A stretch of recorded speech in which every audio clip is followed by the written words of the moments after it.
Well, the words golden era are a fairly recent innovation in terms of the British-China relationship, which goes back a long way. Britain was one of the first countries to recognize communist China.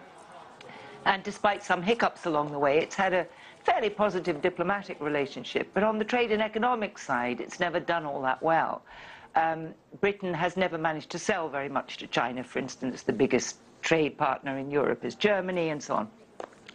So this represents a big effort on the part of the UK government to turn that around. Isabel, here's one thing that I find interesting. I was just looking at the stats today. I think, if I'm not mistaken, China right now, the seventh largest, biggest trading partner with the UK. It looks as though by 2025 it'll be the second biggest trading partner, leapfrogging over a number of countries. Can you talk to us about how this is likely to even grow even further? Well, that is the prediction, but, you know, we'll see, frankly.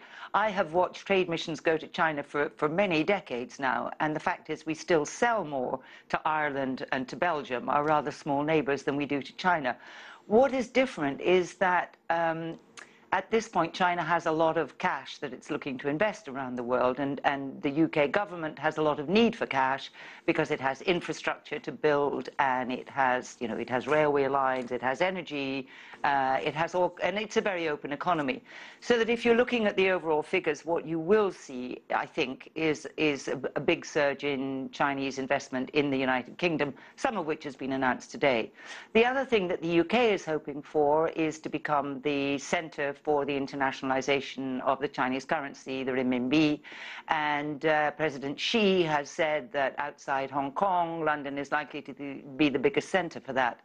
Now, given that the UK economy is 20% in services and the city is a very important part of it, that's a fairly big thing for London, for the City of London. So in those terms, we can see it growing. I don't honestly see that we're going to export an awful lot more. Talk to me about what you think these projects mean for China and the UK as both kind of deal with their own economic issues. Well, I think China has a lot of surplus capacity to export at this point, which is partly why we're seeing so much steel on the world market. And China wants to become a purveyor of advanced technologies.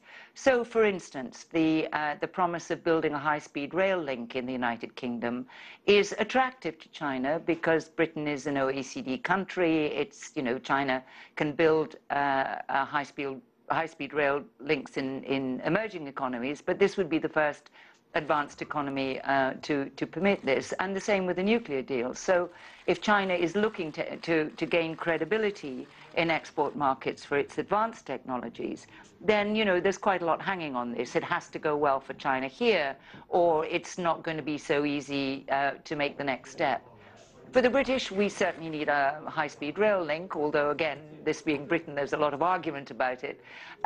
So for the government to get the kind of investment and the kind of delivery on infrastructure projects, which have been, you know, slow and underinvested, is a very positive thing. Isabel Hilton joining us from London. Thanks so much. It's a pleasure.